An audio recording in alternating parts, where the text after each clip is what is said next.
Le vent transperçait les pierres tels des gémissements antiques. Dans la plus haute tour du château de Tolède, une femme gisait sur de la paille humide, les mains enchaînées au froid mur de pierre. Ses doigts, autrefois ornés des anneaux de noblesse, saignaient maintenant des blessures laissées par les chaînes après des mois de captivité. Éléonore de Trastamara, autrefois héritière de l'une des plus puissantes lignées de Castille, contemplait à travers une fenêtre grillagée le royaume qui était autrefois son foyer. Ses cheveux, autrefois coiffés par des servantes compétentes, pendaient en désordre sur un visage marqué par la faim et l'humiliation. La robe de lin grossier qu'elle portait contrastait fortement avec les velours et les soies qui avaient enveloppé son corps durant ses années de gloire. La cellule empestait l'urine et la moisissure. Des rats couraient librement dans les coins, se disputant avec elle les miettes de pain noir qu'on lui jetait une fois par jour. Ses lèvres sèches et gercées marmonnaient des mots latins que personne d'autre au château ne comprenait. Des phrases qu'elle avait apprises dans des codex, interdits, des invocations que son geôlier considérait comme de pures hérésies. Le silence était son seul compagnon. Elle ne comptait plus les jours depuis qu'elle avait été accusée de sorcellerie, de trahison et de complot contre la couronne. Les cris de la foule résonnaient encore dans sa mémoire. « Sorcière ! Traîtresse ! Brûlée au bûcher !» Ceux-là même qui lui avaient baisé la main réclamèrent maintenant sa tête. Ses pieds nus étaient gonflés et couverts de plaies. Le froid de la pierre avait pénétré jusqu'à ses os, provoquant des tremblements constants qui ne cessaient, pas même lorsque le soleil de midi réchauffait faiblement sa prison. Une fièvre persistante obscurcissait sa vision, lui faisant voir des ombres là où il n'y en avait pas. Sur les murs de sa cellule, il avait gravé d'étranges symboles. Avec ses ongles, des cercles, des lignes entrelacées et des mots dans une langue que les prêtres qualifiaient de démoniaque. Chaque marque lui avait coûté sang et douleur, mais il avait besoin de se souvenir. Il avait besoin que quelqu'un, un jour, comprenne la vérité qu'il avait découverte. Les gardes l'observaient avec un mélange de peur et de mépris. Ils murmuraient entre eux que ses yeux brillaient dans le noir, qu'elle se parlait à elle-même pendant les nuits les plus froides et qu'il lui arrivait de rire sans raison apparente. Certains juraient avoir vu d'étranges lumières filtrer sous sa porte, mais aucun n'osait enquêter. Un rat s'approcha de ses pieds. Léonore le regarda avec indifférence. Elle n'avait plus la force de le chasser. L'animal renifla ses blessures et s'éloigna, comme s'il percevait quelque chose de surnaturel chez cette femme déshonorée. Même les bêtes la craignaient désormais. L'écho des pas résonna dans l'escalier en colimaçon. L'heure approchait. Éléonore savait qu'on viendrait bientôt la chercher. Les préparatifs de son procès final avaient déjà commencé dans la cour du château. Elle entendait le martèlement des charpentiers qui construisaient l'échafaudage, l'affûtage des haches et les murmures nerveux des témoins qui confirmeraient sa culpabilité. Son reflet dans une flaque d'eau sale lui révélait ce qui restait de la femme qu'elle avait été. De profonds cernes sous les yeux, des joues creuses, des lèvres pâles. Mais ses yeux conservaient quelque chose de troublant, une lueur qui n'était pas de ce monde, une détermination que ni les chaînes ni la torture n'avaient réussi à briser. Il ferma les yeux et murmura une prière qui n'appartenait à aucune église connue. Les mots jaillirent de sa bouche comme s'il les avait déjà prononcés 1000 fois dans d'autres vies, à d'autres époques. Le vent tourna et l'espace d'un instant, l'air froid se réchauffa. Léonore sourit pour la première fois depuis des mois. Un sourire qui lui glaça le sang. Comment l'héritière la plus prometteuse de Castille avait-elle atterri ici? Quel secret avait-elle découvert pour mériter un tel sort? Si cette histoire vous intéresse, n'oubliez pas de vous abonner à notre chaîne et de liker. Dites-nous de quelle ville vous nous regardez. On vous suivra. Castille, 1285. Le royaume était en proie à des conflits territoriaux, à des alliances fragiles et à des conspirations tissées entre les murs de pierre de chaque forteresse. Les Trastamara régnaient sur les terres du sud, tandis que les rois de Navarre, d'Aragon et de Léon maintenaient une paix tendue, constamment troublée par des raids, des mariages politiques et des assassinats silencieux. Dans ce monde d'épées et de couronnes naquit Léonore de Trastamara. Son père, Don Enrique, contrôlait de vastes territoires entre Tolède et Séville. Sa mère, Doña Béatrice, descendait d'une ancienne lignée de reines qui avait régné avant que les hommes ne s'emparent du pouvoir absolu. Le baptême de Léonore fut un événement qui rassembla la noblesse de la moitié de la péninsule ibérique. Dès son plus jeune âge, Léonore fit preuve d'une intelligence qui perturbait son entourage. À 4 ans, elle lisait déjà le latin. À 5 ans, elle maîtrisait l'espagnol, le galicien et l'arabe. Ses tuteurs rapportèrent que la jeune fille posait des questions inappropriées à son âge, sur les frontières du royaume, sur les guerres passées, sur des noms effacés des chroniques officielles. Le confesseur du tribunal, Fray Domingo, avertit Don Enrique que la jeune fille nourrissait une dangereuse curiosité pour une future épouse. Mais Don Enrique voyait dans cette information un outil politique. Léonore serait plus utile comme conseillère que comme simple monnaie d'échange dans un mariage. À l'âge de 6 ans, Aliénor assista à sa première exécution publique. Un noble aragonais était accusé de trahison. Tandis que les autres enfants présents à la cour pleuraient ou fermèrent les yeux, Aliénor observait chaque détail, l'expression du condamné, les réactions de la foule, la satisfaction des bourreaux. Cette nuit-là, elle demanda à son père si l'homme était vraiment coupable. « La culpabilité, c'est nous qui la décidons », répondit Don Enrique. « Le pouvoir définit la vérité, mon enfant. » Cette leçon laissa une profonde impression sur Aliénor. Elle commença à observer les rapports de force à la cour avec l'œil d'une stratège. Elle remarqua que certaines familles nobles évitaient de mentionner certains noms, que des tapisseries avaient été retirées des salles et que certaines pièces du château restaient fermées à clé sans explication. Son premier engagement politique eut lieu à l'âge de 8 ans. Lors d'un dîner avec des ambassadeurs navarrais, Léonore mentionna avec désinvolture avoir entendu des rumeurs concernant des mouvements de troupes à la frontière. Les Navarrais échangèrent des regards inquiets. Le lendemain, Don Enrique reçut une proposition d'alliance assortie de concessions commerciales très avantageuses. « Comment as-tu connu ces troupes ?» demanda son père. « Je l'ignorais, » répondit Léonore, « mais leur réaction m'a confirmé leur existence. » Don Enrique comprit que sa fille avait hérité de bien plus que de l'intelligence. Elle était née avec un instinct naturel pour la manipulation politique. Il décida d'accélérer son éducation en y intégrant des cours de stratégie militaire, d'économie et de diplomatie. Éléonore apprit à manier le poignard avant de manier l'aiguille. Elle étudiait les mouvements des armées avec la même attention qu'elle portait aux poèmes épiques. Sa bibliothèque personnelle comprenait des traités de guerre, des cartes de territoires disputés et des correspondances interceptées de maisons rivales. À 10 ans, Léonore participait déjà aux réunions du conseil de son père. Elle restait silencieuse, mais sa présence mettait mal à l'aise les conseillers chevronnés. Son regard captait chaque geste, chaque hésitation, chaque mensonge dissimulé derrière des paroles diplomatiques. Sa première victoire stratégique eut lieu lors d'un conflit territorial avec la maison de Mendoza.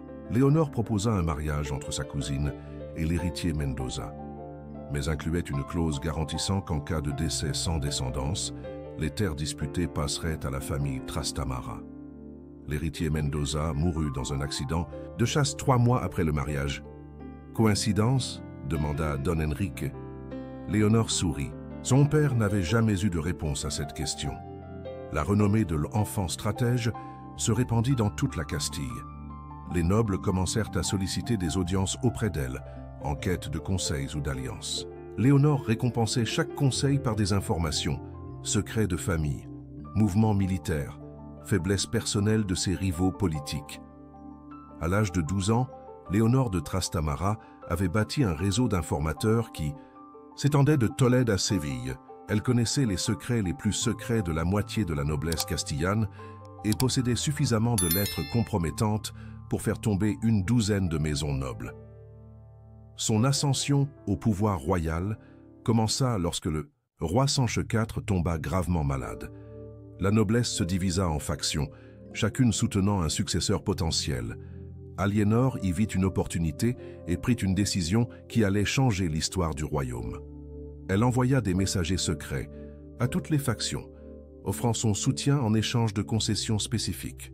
À la mort du roi, Éléonore avait convaincu tous les camps. Quelle que soit l'accession au trône, elle aurait gagné. Le nouveau roi, Ferdinand IV, monta sur le trône à seulement 14 ans. Son couronnement dans la cathédrale de Tolède était une démonstration de pouvoir, mais ceux qui connaissaient Le jeu politique s'avère la vérité. Un jeune roi signifiait un royaume gouverné par des régents, et Éléonore de Trastamara avait prétendu être l'une de ses voix décisives. Sa première apparition officielle en tant que conseillère royale fit sensation à la cour. Une femme d'à peine 13 ans, vêtue de velours noir et portant le sceau de la famille Trastamara, siégeait au conseil royal. Les nobles, chevronnés, murmurèrent sur l'inconvenance de la situation, mais aucun n'osa défier ouvertement celle qui détenait tant de secrets compromettants. Aliénor ne perdit pas de temps à consolider sa position. Sa première initiative fut de proposer une campagne militaire contre les derniers bastions maures d'Andalousie. La proposition surprit tout le monde. Traditionnellement, les trêves avec Grenade maintenaient une paix fragile, mais stable. Cependant, Aliénor présenta des cartes détaillées, des rapports d'espionnage et des calculs économiques démontrant la faisabilité de la conquête. « Les Maures sont divisés », expliqua-t-il au conseil. « Leurs chefs se combattent. Il est temps de frapper avant qu'ils ne s'unissent à nouveau. » Le jeune roi, impressionné par la présentation, approuva la campagne. Les nobles, bien que méfiants, ne pouvaient nier la logique des arguments d'Aliénor. 3 mois plus tard, les armées castillanes marchaient vers le sud. Léonore ne se contenta pas de planifier depuis le château. Contrairement à la tradition, elle exigea d'accompagner les troupes en tant que stratège de terrain. Son père s'y opposa initialement, mais elle avait anticipé cette résistance. Elle révéla qu'elle avait des contacts parmi les marchands grenadins prêts à ouvrir les portes de certaines forteresses en échange de garanties de protection. « Sans moi, cette guerre durera des années », a-t-il déclaré. « Avec moi, elle sera terminée en quelques mois. » La campagne débuta par des succès impressionnants. Les premières forteresses tombèrent sans grande résistance. Les espions d'Éléonore avaient travaillé pendant des mois soudoyant les gardes, semant la division et créant la méfiance parmi les commandants morts. Chaque victoire augmentait son prestige auprès des soldats castillans. Mais la guerre révéla aussi le côté le plus cruel d'Aliénor. Lorsque la ville de Ronda capitula après un bref siège, elle ordonna l'exécution de tous les chefs musulmans. Malgré les promesses de clémence, sa justification était froide et calculée. Les promesses de guerre sont des outils tactiques. La clémence crée de futurs ennemis. Les soldats chrétiens pillèrent la ville pendant 3 jours. Éléonore observait depuis une colline, prenant des notes sur l'efficacité de la terreur comme arme politique. Cette nuit-là, elle écrivit dans son journal « La peur est plus durable que l'amour. Un ennemi brutalement vaincu se relève rarement. » Sa réputation de cruauté se répandit rapidement. Les villes commencèrent à se rendre avant même que les armées castillanes n'atteignent leurs murs. Des réfugiés musulmans s'enfuirent à Grenade, porteurs d'histoires terrifiantes sur la Vierge de fer qui commandait les forces chrétiennes. Mais la première trahison vint de l'intérieur. Don Rodrigo de Mendoza, l'un des commandants chevronnés, envoya une lettre secrète au roi Ferdinand dénonçant les méthodes inhumaines d'Aliénor. Il accusait le jeune stratège de déshonorer la chevalerie chrétienne et de transformer une guerre sainte en massacre païen. Léonore intercepta la lettre avant qu'elle ne parvienne au roi. La nuit même, Don Rodrigo mourut empoisonné sous sa tente. Le poison, extrait de plantes du sud d'Al-Andalus, suggérait qu'il avait été assassiné par des espions morts. Léonore organisa personnellement les funérailles, prononçant un discours émouvant sur l'héroïsme du commandant tombé. La mort de Don Rodrigo envoya un message clair au reste de la noblesse. Défier Léonore aurait des conséquences fatales. Mais elle laissa aussi les premières traces de sa réputation. Certains soldats commencèrent à murmurer à propos de malédictions et de vengeance divine. La conquête de Malaga marqua l'apogée de sa puissance militaire. La ville résista 2 mois, mais finit par tomber lorsqu'Aliénor employa une tactique qui horrifia même ses propres soldats. Elle ordonna que les têtes coupées des prisonniers musulmans soient catapultées par-dessus les murs, accompagnées de messages menaçant du même sort tous les défenseurs. La ville se rendit la nuit même. Léonore entra à Malaga sur un cheval blanc, vêtu d'une armure qu'elle avait spécialement forgée pour l'occasion. Les habitants survivants l'observaient depuis leurs fenêtres avec un mélange de terreur et de fascination. Certains s'agenouillèrent à son passage, d'autres fermèrent leurs volets et murmurèrent des prières. Son triomphe militaire fit d'elle la femme la plus puissante de Castille, À 14 ans, elle contrôlait un tiers de l'Andalousie, commandait 10 000 soldats et avait accumulé un trésor de guerre rivalisant avec les coffres royaux. Le jeune roi Ferdinand l'accueillit comme une héroïne conquérante. Mais les germes de sa future destruction étaient déjà semés. À Grenade, le sultan Mohamed III réunit les chefs survivants pour un conseil de guerre. Leur objectif n'était plus seulement de reconquérir les terres perdues, il s'agissait précisément d'éliminer celles qui avaient humilié l'islam par des méthodes qu'ils considéraient comme déshonorantes, même selon les normes guerrières médiévales.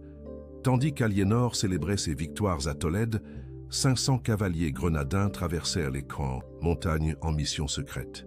Leur objectif n'était pas les forteresses chrétiennes, mais quelque chose de plus personnel, la réputation, la famille et la vie d'Aliénor de Trastamara.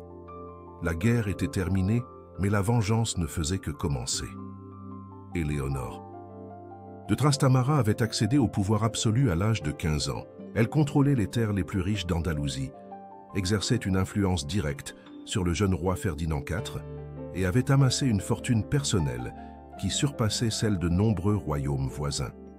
Les ambassadeurs étrangers sollicitaient des audiences auprès d'elle avant de s'adresser au monarque lui-même. Son palais de Tolède rivalisait avec le luxe des cours de Paris et de Londres. Mais le pouvoir absolu révéla des contradictions que Léonore n'avait pas anticipées. Son efficacité militaire impitoyable se heurtait constamment aux traditions de la noblesse castillane. Des nobles vétérans, humiliés d'avoir reçu des ordres d'une jeune femme, commencèrent à former des alliances secrètes contre elle. Ces méthodes brutales en Andalousie avaient suscité autant d'admiration que de terreur, créant un pouvoir instable. Les premiers signes de tensions internes apparurent lors du Conseil royal du printemps. Aliénor proposa de nouvelles taxes sur les terres nobles afin de financer la fortification des conquêtes andalouses. La réaction fut immédiate. Les représentants des grandes maisons se levèrent et quittèrent la salle. C'était la première fois que quelqu'un remettait ouvertement en cause leur autorité. Ils reviendront, lui dit son conseiller personnel, frère Thomas. Ils ont besoin de la faveur royale. Ils ne reviendront pas de leur plein gré, répondit Léonore. Il faudra leur rappeler leur place. Cette même semaine, 3 nobles dissidents furent victimes de mystérieux accidents. Don Garcia de León tomba de cheval lors d'une chasse. Don Pedro de Castilla s'enivra de vin lors d'un banquet.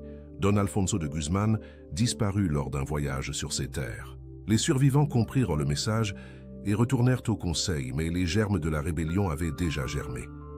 Les tensions familiales commencèrent également à éroder sa position. Son père, Don Enrique, commença à remettre en question les méthodes de sa fille. Lors d'un dîner privé, je lui reprochais d'avoir transformé la politique en carnage. Léonore répondit froidement que la survie de la lignée exigeait des décisions qu'il n'avait pas le courage de prendre.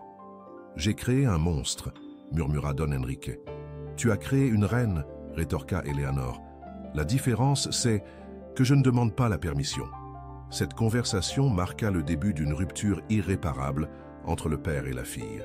Don Enrique chercha des moyens de limiter le pouvoir de Léonore, établissant des contacts secrets avec des nobles mécontents.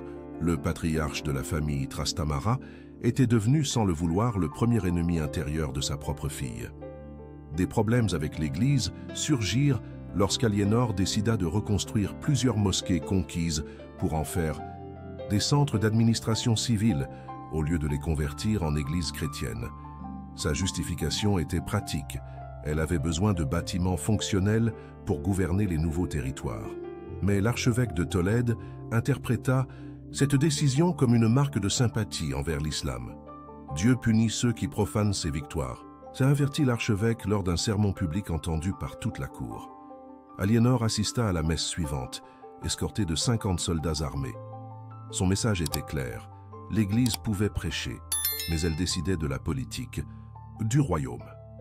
L'archevêque ne mentionna plus jamais ses décisions en public, mais commença à envoyer des lettres secrètes au pape dénonçant les tendances hérétiques du conseiller royal. Les révoltes populaires éclatèrent d'abord à Cordoue. De nouveaux impôts de guerre avaient appauvri les paysans, tandis que les marchands se plaignaient des restrictions commerciales avec Grenade. Les troubles commencèrent par des protestations économiques, mais prirent rapidement une tournure personnelle contre Aliénor. Mort à la sorcière tyrannique, criait la foule. « Dehors, cette femme maudite !» Léonore réagit par une répression d'une brutalité supérieure à celle de ses campagnes militaires. Elle envoya des troupes qui exécutèrent publiquement les chefs de la révolte et pendirent leurs corps sur les places principales. Elle imposa un couvre-feu nocturne et établit des patrouilles permanentes dans toutes les villes andalouses. La répression porta ses fruits à court terme, mais elle suscita un profond ressentiment qui se répandit dans tout le royaume. Les Tassesseri, paysans commencèrent à murmurer au sujet de malédictions divines et de châtiments célestes. Certains affirmèrent avoir vu des signes surnaturels, croix sanglantes, images religieuses en pleurs, apparitions de saints prophétisant la chute du tyran. Le mariage que son père avait secrètement négocié avec la maison de Navarre porta un coup fatal au premier pilier de son pouvoir. Don Enrique avait promis la main d'Éléonore au prince Charles de Navarre sans la consulter, espérant que ce mariage l'éloignerait de Castille et limiterait son influence politique. Lorsque Éléonore apprit l'accord, sa réaction dépassa toutes les attentes. Elle convoqua son père à une audience solennelle dans la salle du trône. Devant toute la cour, elle l'accusa publiquement de trahison et le déposa de tous ses titres familiaux. Don Enrique de Trastamara a trahi la confiance de cette maison, déclara-t-il d'une voix glaciale. À partir de maintenant, il cesse d'être mon père et devient mon sujet. Don Enrique quitta la salle humilié et vaincu. Cette nuit-là, il envoya une lettre désespérée au roi Ferdinand pour lui demander son intervention. La lettre fut interceptée par les espions d'Éléonore qui la lurent avec un sourire cruel.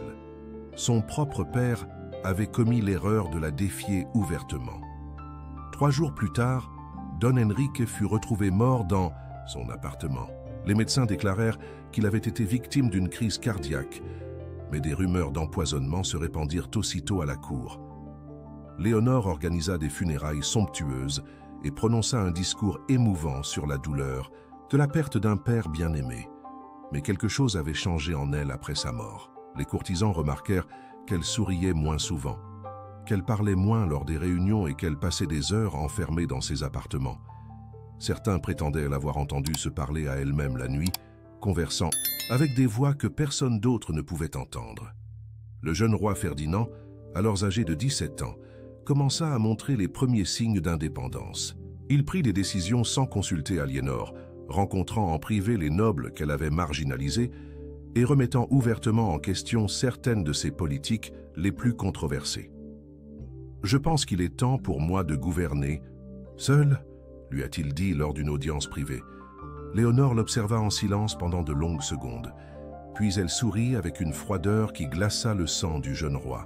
« Bien sûr, Votre Majesté, » répondit-il, « si vous êtes prête à assumer les conséquences de vos décisions. » Ferdinand ne comprit pas immédiatement le sens de ces mots, mais il allait bientôt découvrir que défier Aliénor de Trastamara avait un prix qu'aucun roi n'était prêt à payer. Les erreurs commencèrent à s'accumuler comme des pierres dans une avalanche. Le premier désastre survint à Grenade, où le sultan Mohamed III avait conclu une alliance secrète avec l'Aragon et le Portugal. Tandis qu'Aliénor consolidait son pouvoir intérieur, ses ennemis extérieurs avaient tissé un réseau diplomatique qui l'encerclait complètement. Les premières nouvelles arrivèrent par l'intermédiaire de réfugiés fuyant les frontières. Des armées combinées se dirigeaient vers la Castille depuis 3 directions différentes. Léonore recevait les rapports dans sa salle de guerre privée. Les cartes montraient une situation désespérée. 50 000 soldats ennemis marchaient vers ces territoires, tandis qu'elle ne disposait que d'à peine 20 000 hommes dispersés dans ses garnisons. Ces généraux vétérans étaient morts dans des circonstances mystérieuses ou avaient été exécutés pour trahison. Les commandants restants étaient de jeunes hommes inexpérimentés, loyaux mais incompétents. « Nous avons besoin d'alliés », conseilla frère Thomas. « La France, la Navarre, un royaume pour nous aider. »« Les alliés sont pour les faibles », répondit Aliénor. « La Castille combattra seule. » Ce fut sa première erreur fatale. Son arrogance l'aveugla face à la réalité stratégique. Au lieu de chercher une solution diplomatique, elle décida de diviser ses forces sur 3 fronts simultanés. Cette décision violait tous les principes militaires fondamentaux qu'elle avait elle-même appliqués lors de ses conquêtes. Les trahisons internes s'intensifièrent lorsque le roi Ferdinand entama des négociations secrètes avec les envahisseurs. Son conseiller personnel, le comte de Haro, avait établi des communications clandestines avec le sultan de Grenade. Le plan était simple, livrer Aliénor en échange de conditions de paix favorables à la Castille. Ferdinand avait décidé que sacrifier son ancien mentor était préférable à la perte du royaume. Léonore découvrit les négociations en interceptant un message crypté adressé au comte de Haro. Son contenu la laissa sans voix. Le jeune roi qu'elle avait élevé politiquement depuis son enfance la vendait désormais comme un produit de guerre. Cette nuit-là, elle écrivit dans son journal intime « Les rois que vous créez sont ceux qui comprennent le mieux vos faiblesses ». Sa réaction fut caractéristique. Elle convoqua le comte de Haro en audience privée et l'exécuta personnellement, avec sa propre dague. Mais cette fois, le meurtre ne résout pas le problème, il l'aggrave. Le roi Ferdinand interprète la mort de son conseiller comme une déclaration de guerre personnelle. Dès lors, Aliénor ne fait plus face uniquement à des ennemis extérieurs, mais aussi au monarque qu'elle a servi. La population commença à se retourner massivement contre elle lorsque les premiers réfugiés arrivèrent à Tolède, porteurs de récits terrifiants d'invasion. Les paysans fuirent les villages incendiés, les familles perdirent leurs récoltes et le commerce fut complètement paralysé. Le peuple avait besoin d'un coupable et Léonore, avec sa réputation de brutalité, devint la cible idéale. « C'est une punition divine pour ses péchés », criait la foule devant le palais. « Dieu nous punit d'avoir toléré cette femme maudite. » Des émeutes éclatèrent simultanément dans 6 villes.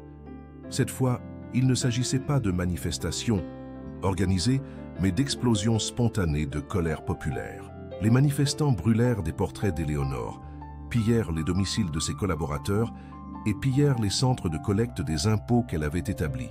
Ses troupes, dispersées sur les fronts de guerre, furent incapables de réprimer les troubles urbains.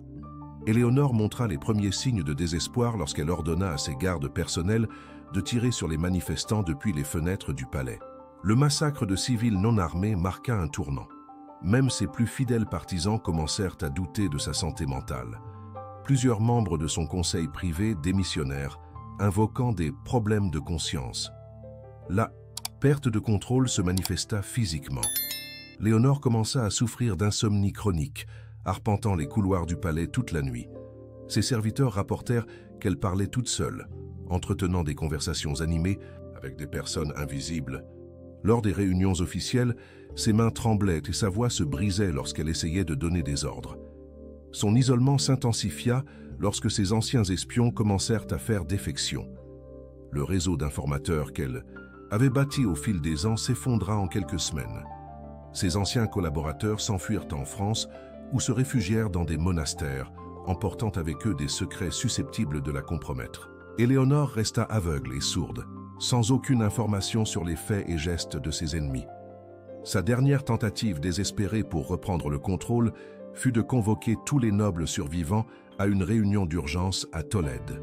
Elle promit des concessions territoriales, des réductions d'impôts et une grâce générale à ceux qui la soutiendraient contre les envahisseurs. Seuls 12 nobles se présentèrent sur plus de 50 convoqués. Où sont les autres? Demanda-t-il d'une voix rauque. Morts, exilés ou attendant leur chute, répondit froidement le marquis de Santillana, l'un des rares à avoir conservé une certaine loyauté familiale. Cette réponse brutale finit par briser son sang-froid. Éléonore se leva de son trône et, dans un accès de fureur, ordonna l'exécution immédiate des nobles présents pour trahison implicite. Les gardes, surpris par cet ordre insensé, hésitèrent. Pour la première fois de sa carrière, un ordre direct d'Éléonore de Trastamara fut désobéi. Les nobles profitèrent de la confusion pour fuir le palais. La nuit même, ils envoyèrent un message commun au roi Ferdinand, lui offrant leur soutien inconditionnel en échange de garanties de protection contre Aliénor. Le jeune roi accepta immédiatement et ordonna officiellement l'arrestation de son ancien conseiller. La nouvelle tomba comme un coup de marteau sur du fer rouge. Ses armées du Sud avaient été défaites à Écija, perdant 8000 hommes. Les troupes de l'Est s'étaient rendues sans combattre à Cuenca, remettant les clés de la ville aux Aragonais. Seule la garnison de Tolède subsistait, composée de 300 soldats loyaux mais terrifiés. Éléonore s'enferma dans ses appartements privés avec les documents les plus compromettants de ses archives personnelles. Pendant 3 jours, elle brûla des lettres, des cartes secrètes et des registres de meurtres susceptibles d'impliquer des dizaines de nobles survivants. La fumée noire qui s'élevait de ses fenêtres était visible dans toute la ville, signe de sa défaite finale. Le 4e jour, les troupes royales encerclèrent le palais. Le roi Ferdinand, accompagné de représentants de Grenade et d'Aragon, apparut à la porte principale, exigeant la reddition immédiate d'Éléonore de Trastamara. Les derniers gardes fidèles ouvrirent les portes sans résistance. La femme qui avait conquis la moitié de l'Andalousie, intimidé la noblesse castillane et contrôlé les décisions des rois, se trouvait désormais confrontée à la crise irréversible qui marquerait sa fin. Le siège du palais de Tolède dura exactement 7 heures. Il n'y eut ni résistance héroïque ni acte de défiance ultime. Lorsque les troupes royales prirent d'assaut le bâtiment, elles trouvèrent Éléonore de Trastamara assise sur son trône privé, vêtue d'une simple robe noire, les mains jointes sur ses genoux. Son regard, qui avait terrifié nobles et ennemis pendant des années, fixait désormais le vide avec une étrange sérénité. « Léonore de Trastamara », annonça le héros royal, « par ordre du roi Ferdinand IV de Castille, vous êtes en état d'arrestation pour trahison, meurtre, sorcellerie et conspiration contre la couronne. » Elle ne répondit pas. Elle se leva lentement et tendit les mains pour recevoir les chaînes. Les soldats, troublés par son calme surnaturel, s'approchèrent prudemment. Certains avaient combattu sous son commandement lors des campagnes d'Andalousie et se souvenaient de sa férocité au combat. Cette soumission silencieuse les perturba plus que toute résistance. Le transfert du palais à la prison royale devint un spectacle public qui attira des milliers de personnes. Les rues de Tolède étaient remplies d'une foule hurlante, crachant et jetant des pierres et des excréments sur le chariot transportant la prisonnière. « Sorcière, meurtrière !» Qu'elle brûle en enfer. Les cris étaient assourdissants, mais Aliénor gardait le regard fixé droit devant elle, comme sourde aux insultes. Un enfant réussit à franchir la ligne de garde et lui jeta de la boue au visage. Léonore tourna lentement la tête vers lui et sourit. L'enfant recula terrifié et courut vers sa mère. Ce sourire deviendrait le dernier souvenir que de nombreux Tolédiens gardèrent de la femme qui avait dominé leur vie pendant des années.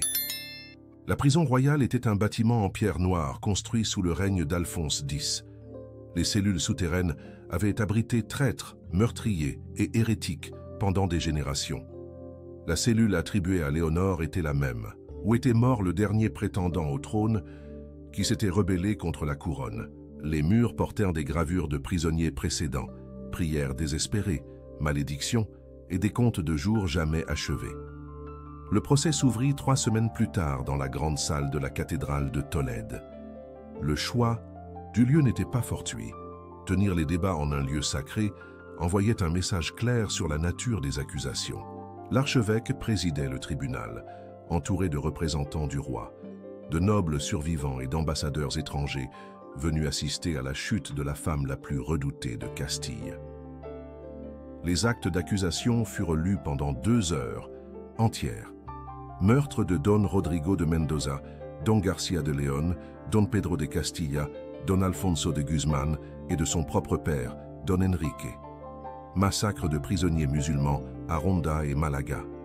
Exécution sommaire de manifestants civils à Tolède. Pratique de la sorcellerie et communication avec les démons. Trahison envers le roi par le biais de complots secrets.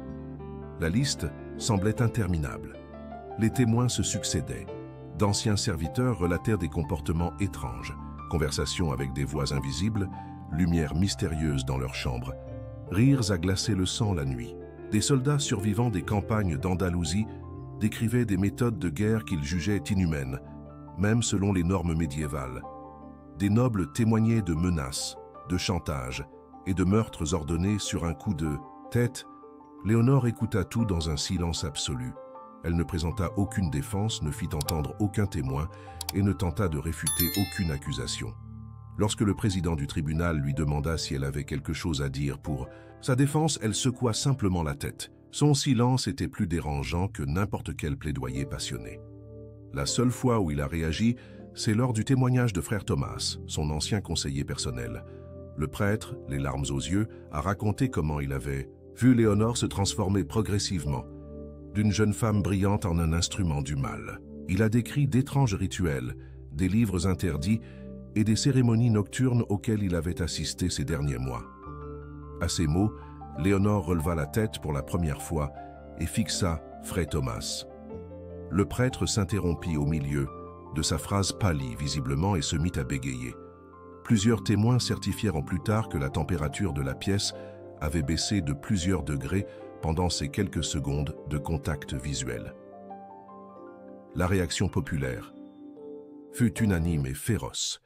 La foule rassemblée devant la cathédrale exigea sa mort immédiate. Certains réclamèrent qu'elle soit brûlée vive comme hérétique, d'autres qu'elle soit écartelée comme traîtresse.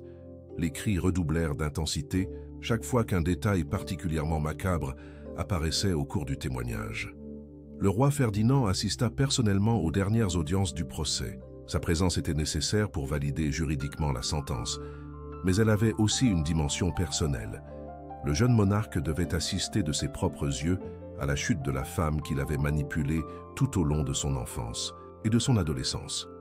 Lorsque leurs regards se croisèrent enfin, Aliénor sourit avec la même froideur qu'elle avait affichée des années auparavant lorsque Ferdinand avait tenté de défier son autorité. Le roi détourna vivement les yeux, incapable de supporter ce regard qui le transportait à l'époque de sa jeunesse, lorsqu'il tremblait en présence de son conseiller. La sentence fut prononcée au crépuscule du 3e jour. Le verdict était inévitable, coupable de tous les chefs d'accusation. La punition était également prévisible, la mort par décapitation, suivie de l'incinération du corps pour purifier l'âme de toute contamination démoniaque. Les biens confisqués seraient transmis à la couronne. Les terres andalouses seraient redistribuées aux nobles loyaux, et le nom de Trastamara serait officiellement effacé de tous les registres de la noblesse. Lorsque le juge-président lui demanda si elle avait un dernier mot, Léonore prit enfin la parole. Sa voix claire et ferme résonna dans toute la salle d'audience. Les morts ne restent pas morts quand l'histoire se souvient d'eux. Les vivants ne restent pas vivants quand l'histoire les oublie. C'est tout ce qu'il a dit. Le public a échangé des regards nerveux, ne comprenant pas pleinement le sens de ses paroles, mais sentant qu'elles contenaient une menace voilée. L'exécution était prévue pour l'aube du lendemain. Cette nuit-là, toute la Castille savait qu'au lever du soleil, l'ère d'Éléonore de Trastamara serait définitivement révolue.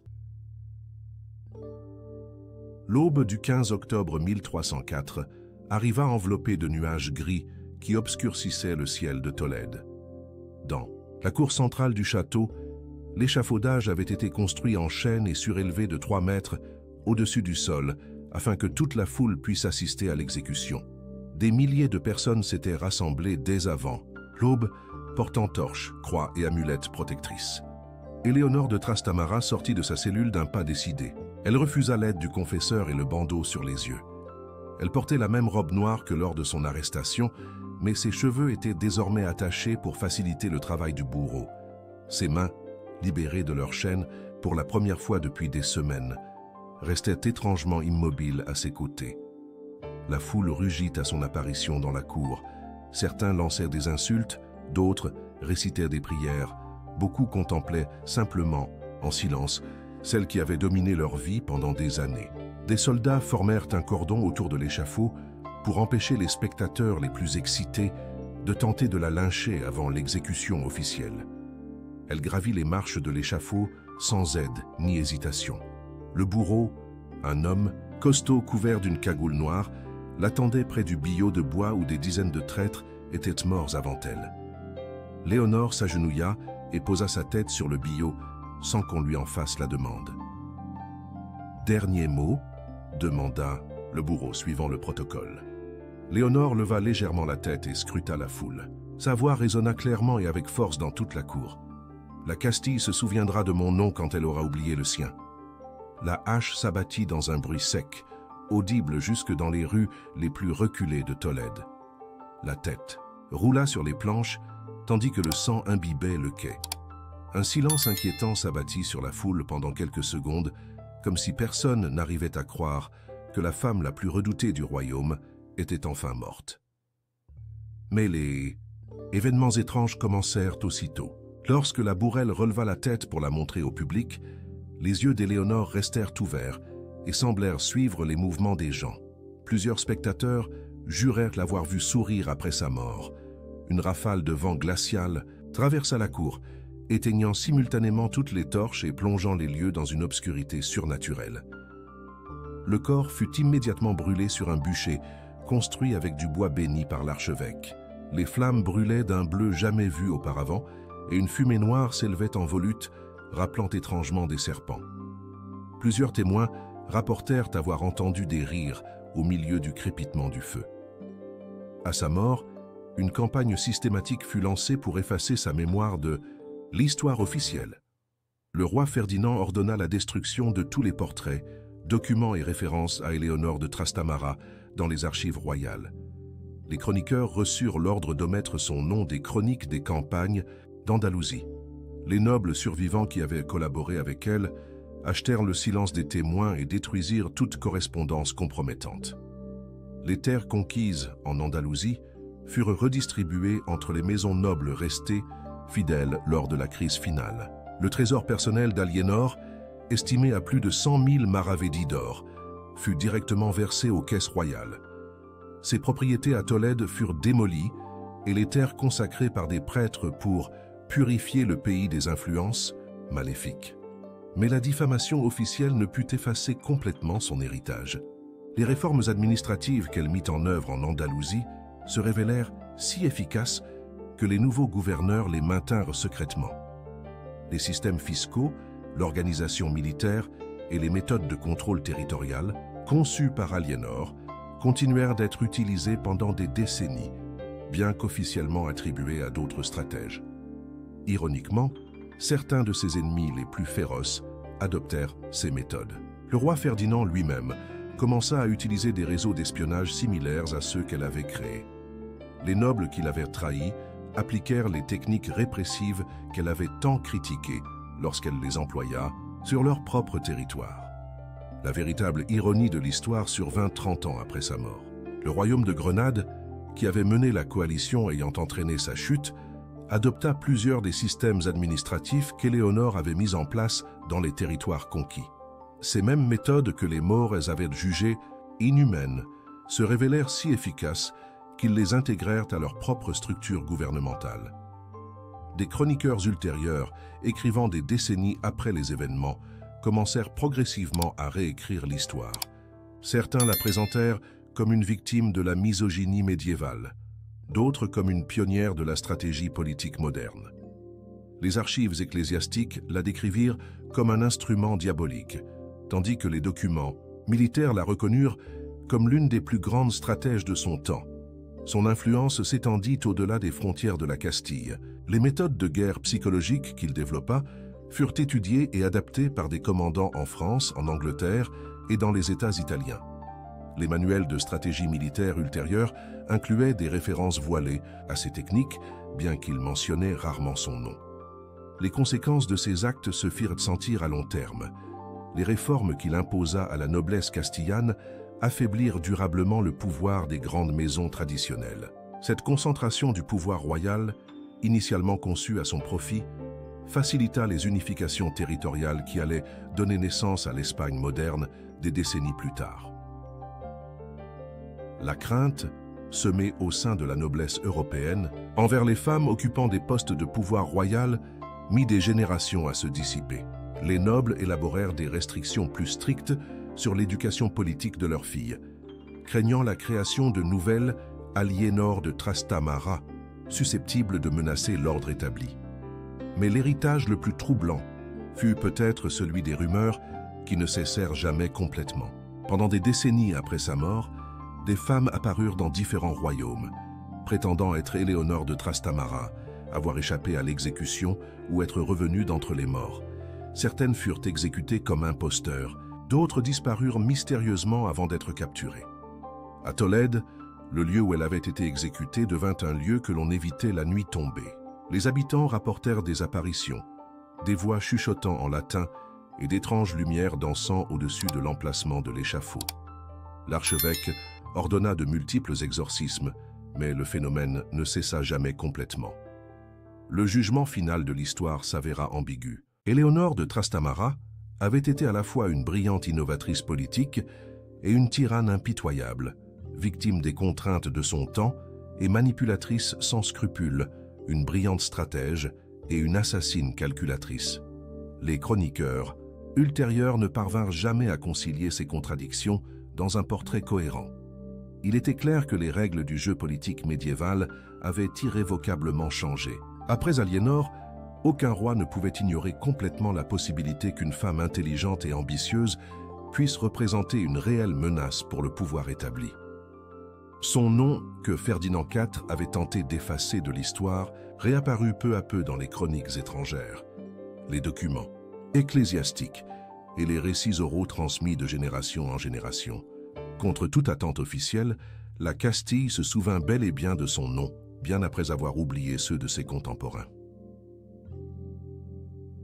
La femme qui avait prédit que « les morts ne restent pas morts » lorsque l'histoire se souvient d'eux, avait démontré une fois de plus qu'elle connaissait les véritables lois du pouvoir mieux que quiconque. Fin de l'histoire. Et vous, nobles spectateurs, qui avez traversé avec nous les sombres couloirs de l'histoire, qu'avez-vous retenu de ce voyage? Si cette histoire vous a touché, abonnez-vous à la chaîne, aimez-la et partagez-la avec les amateurs d'histoires vivantes et intenses. Et ne manquez pas le prochain épisode. Nous parlerons de Rodrigo Diaz de Vivar, du Cid, et de la façon dont un chevalier exilé est devenu une légende immortelle. À bientôt. Le vent transperçait les pierres tels des gémissements antiques. Dans la plus haute tour du château de Tolède, une femme gisait sur de la paille humide, les mains enchaînées aux froids murs de pierre. Ses doigts, autrefois ornés des anneaux de noblesse, saignaient maintenant des blessures laissées par les chaînes après des mois de captivité. Éléonore de Trastamara, autrefois héritière de l'une des plus puissantes lignées de Castille, contemplait à travers une fenêtre grillagée le royaume qui était autrefois son foyer. Ses cheveux, autrefois coiffés par des servantes compétentes, pendaient en désordre sur un visage marqué par la faim et l'humiliation. La robe de lin grossier qu'elle portait contrastait fortement avec les velours et les soies qui avaient enveloppé son corps durant ses années de gloire. La cellule empestait l'urine et la moisissure. Des rats couraient librement dans les coins, se disputant avec elle les miettes de pain noir qu'on lui jetait une fois par jour.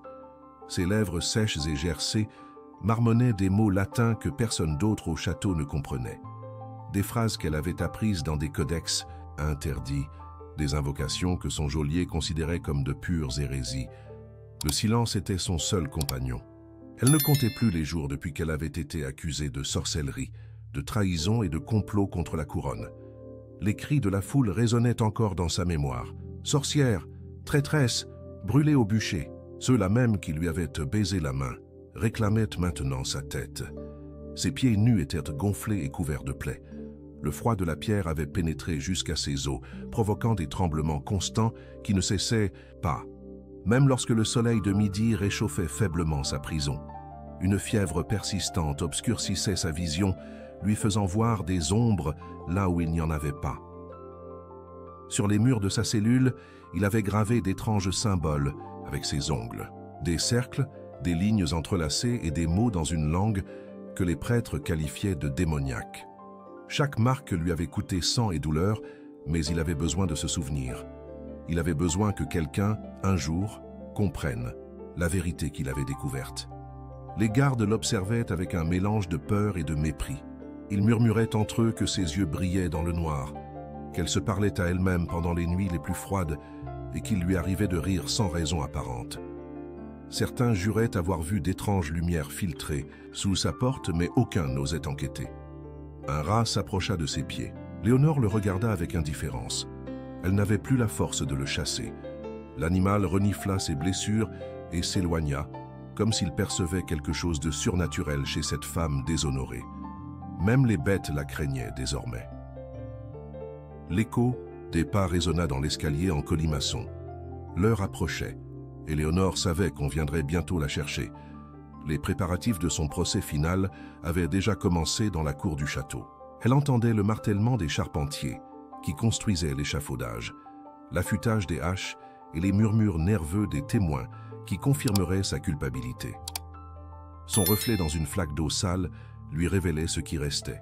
De la femme qu'elle avait été, de profonds cernes sous les yeux, des joues creuses, des lèvres pâles, mais ses yeux conservaient quelque chose de troublant, une lueur qui n'était pas de ce monde, une détermination que ni les chaînes ni la torture n'avaient réussi à briser. Il ferma les yeux et murmura une prière qui n'appartenait à aucune église connue. Les mots jaillirent de sa bouche comme s'il les avait déjà prononcés 1000 fois dans d'autres vies, à d'autres époques. Le vent tourna et, l'espace d'un instant, l'air froid se réchauffa. Léonore sourit pour la première fois depuis des mois, un sourire qui lui glaça le sang. Comment l'héritière la plus prometteuse de Castille avait-elle atterri ici? Quel secret avait-elle découvert pour mériter un tel sort?